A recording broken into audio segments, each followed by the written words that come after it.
What's going on, everybody, and welcome to the Other Side of the Firewall podcast. We talk about the latest and greatest of cybersecurity news, as well as we highlight those movers and shakers and glass ceiling breakers, those people of color who've made it to the other side of the proverbial firewall.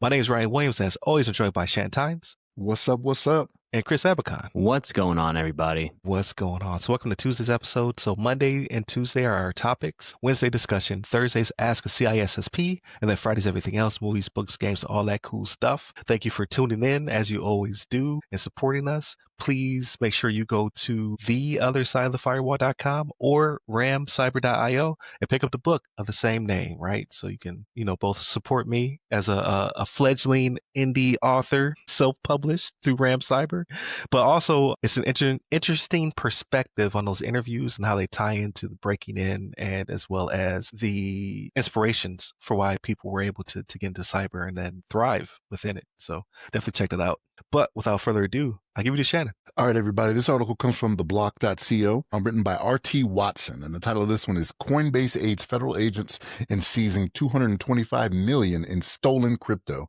exchange says. So Coinbase went out there, right, and ended up assisting Secret Service, right? So for those of you who don't know, Secret Service does more than just protect, the president or cabinet officials when they go out and they're traveling outside of their homes and whatnot. But they also have a little bit to do when it comes to, I think they do, like the fraudulent, like money not laundering. Mm-hmm. What is it? Is it white collar crimes? I think they do work on that. They fall under the Department of the Treasury is where they're based out of. So it's kind of weird sometimes, like if you don't know that that's what they actually do. When you see U.S. Secret Service and some of these, you're like, what are they doing outside of the White House? You know what I mean?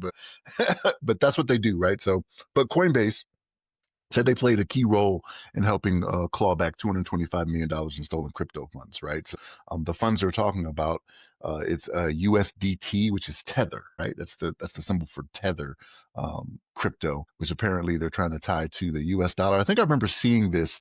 It was a little while ago. I remember seeing this where it seemed like they were trying to seriously get into the game of crypto being tied to US currency. And it's kind of weird to me still because of how it can fluctuate. I mean, neither here nor there. I guess the dollar itself fluctuates, right, with different going-ons in the financial institution. This one, I don't know. I don't know if I'm there yet with crypto to tie it like that. But some people are like, yeah, it's good stuff, right? It'll work for me, right? They've made their money if they got in early on Bitcoin. So to them, they're like, oh no, it's the best thing smoking, right? But I don't know. But anyway, to get back on track, right? But yeah, they were helping recover the USDT in self-custodial wallets, and they were saying that this money was linked to human trafficking and pig butchering scams, right? So Coinbase, they're one of the larger crypto companies in the United States, right? They did on-chain to identify victims eligible for restitution as well, which is a good thing, right? I guess. So if you got scammed out of your money, they were there to help the Secret Service get your money back for you. Whether or not you got it all, I don't know, right? Because the $225 million, I imagine that's a fraction of what has been fraudulently out right. there. But it's how many Lambos were purchased before they got correct. Exactly, right. So unless you can trace those and repo those and get money for those as well, right, to return to the folks, I don't think it's going to happen. But they said how they aided the U.S. Secret Service in their investigation, right? So they traced millions. They did the tracing of it to the illicit wallets. They're telling people now, if you believe yourself a victim and had your money stolen, you can file a claim with the FBI Internet Crimes Complaint Center, and you can get some money back. But I mean, good for the people that were scammed out of their money. I guess hopefully it's a lesson learned for them, right? Not to fall for these scams, so where you can get your money taken from you. But we'll see what the future holds on this. But Chris, what's your thoughts, man? Kind of my first thoughts were just kind of the tactics this group, people were using to try to really scam people out. So the first thing is piloting pig butchering, right? Pig butchering, right, involves, according to some of the links in the articles, right, techniques involving pretending to be successful crypto traders on social media and then convincing people to set up accounts and then make investments with them and then supposedly make up some returns, right? So really, the fact that these are considered a romance scam. Yeah, romance scams. So it's pretending to be somebody they're not. Right. So if it's, impersonating a social influencer or something like that, somebody that's really popular, maybe an attractive female or something like that, that's, showing herself off in some type of luxury car, let's just say a Lambo, right? Gotta have that Lambo. It's always like, follow the Lambo, right? Right. But anyway, it gives these unsuspecting victims, some type of reason to, influence to spend some money or, move their wallets over, do whatever it might be so they can get some type of return. And then that's how they get their money, right? And the fact that it's like a human trafficking organization, right, actually makes you think like, wow, it's they could just be using some of the women that they're trafficking for some of these scams. Like, hey, I need your picture now, right? So I'm just kind of thinking about what they're doing to really get people to pay up, right? And there's some people that are so very easily influenced that it's just pretty sad to me, right? To really what I'm trying to say is just be careful out there. Don't trust what you see or who randomly adds you, right? I know a lot of you guys have social media listening in, right? So especially on Instagram, you'll see these crypto people just trying to follow you and request, or if you're on private, and then they'll try to get you to follow them back, and then they'll follow up with some kind of message or whatever. And also a lot of these messages are just like straight up spam, right? You're getting them all over the place, because on your email, on your phone number, or your text, right? You'll think it's somebody legitimate, right? But it's really not. The thing So with it, though, Chris, is it's not as hard as it may seem to be, right? So, like, I don't know if you guys ever watched the TV show Catfish on MTV. Yeah, So, like, yeah, yeah. yeah. it's not like it's anything new. Like, you could take photos from the internet. Like, these people that may be the legitimate people on social media, they have their photos out there. They're easy to get a hold of, and then Yeah, you could just you change one word in a profile or something, or in a screen name, or change a letter or something, and then you're that person if they're not paying right. attention. But they're enamored with you, right? They're following you for your crypto advice, so they're like, oh, Yeah. you know, And one thing that also strikes me is some of these scam accounts have like almost as many followers as the real accounts, right? So what they'll do is if you got like, a certain market, like 10K, 11K followers or whatever, you'll think that they may be legit. But chances are those are just bots that, somebody created to like those specific accounts so that they can, maintain that level of legitimacy supposedly, right? Based on their amount of followers that they have. But a lot of people just buy off these followers, right? Some people are stuck at, if you ever notice some people like they'll be stuck at a certain percentage of or a certain number of followers their entire time, like for years.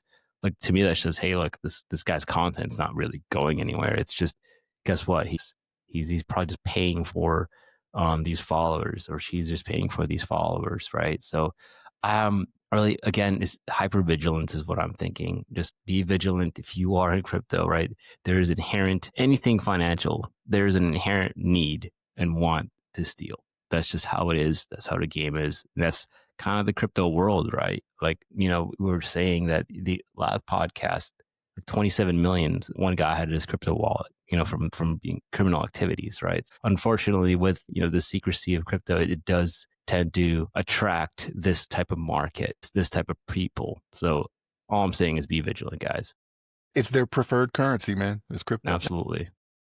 But Ryan, what are your thoughts? Yeah, so this reminds me of an episode we had with Michael Ware, so Ware. So when Michael was on the episode, he specifically wanted to talk about pick butchery and how it's kind of blown up over time, right? And it's not only people, like a lot of it is the Ponzi scheme, right? Like, hey, give me your money. Oh, you made this much money. Would you like to make more money? And kind of you have that carrot and the stick, right? Like you're pulling people in, you're promising an amount to increase, and then you show that increase, whether it be because you have somebody else's money that you're playing around with, or you're falsifying documents to show like, hey, you've earned 50% on this, 80%, like something ridiculous. But also on the back end, what he was talking about was that when people are caught within the scheme, some of them fall victim and have to become the perpetrator as well, right? So you have people who have given away explicit pictures or some other type of personal information, and now they're being blackmailed. So now they've become a part of the Ponzi scheme, and now they have to be part of that pyramid and sell as well. So you'll have people who are being human trafficked in that regard, who are now selling whatever this hype or this dream is. So it's very, very interesting, like the underbelly of it and how it works. So it's good to see that Coinbase was actually able to claw some of the money back. But ultimately, I hope they shut down these syndicates or these these Ponzi schemes and get the people out because it's pretty crazy how because like when you get those not just pig butchering but like when you get those scam calls, some of those are coming from facilities that are housing people, right? And they're making them like they've taken their passports and not allowed them to leave and things of that nature, and they're making them sell, and that's not to tug at your heartstrings to give them any money, right? Like you want to deprive them so it doesn't become lucrative, but at the same time some of those people are captive, which is crazy.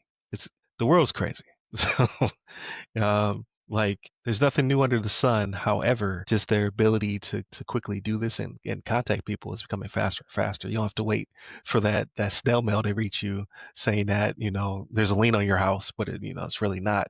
Now they can just directly fire off phone calls and emails to try to convince you to click that link or to provide that information.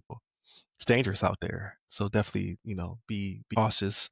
I'm not big into crypto. Like I have a couple coins here and there just because I like to play around. But I would caution you because it's easier to track down paper currency than it is digital currency, right? Like this, the whole thing is the blockchain and it's supposed to be autonomous and yada yada yada. Like cold hard cash has serial numbers. All right. So not trying to prop up the economy by saying that. I'm just trying to say like it's probably safer for you to keep some dollars under your mattress than some coins in your crypto wallet at this point until things get a little bit safer out there, right? Or invest it into your Lambo, right? That's Like right.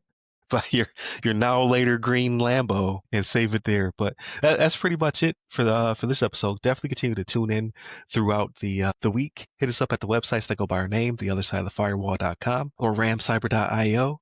Definitely check out the book, which Michael Ware is in, right? So if you want to hear more about his story, his background, his experience, it's in the guide you can purchase from theothersideofthefirewall.com. Hit us up personally. I'm RyRy Security Guy. That's RYRY Security Guy. You can find me pretty much everywhere, but LinkedIn is where I'm most active. And what about you, Chris? You can find me on LinkedIn under my name, Chris Abacon. Last name spelled A-Bacon. There it is. Stay safe. Stay secure.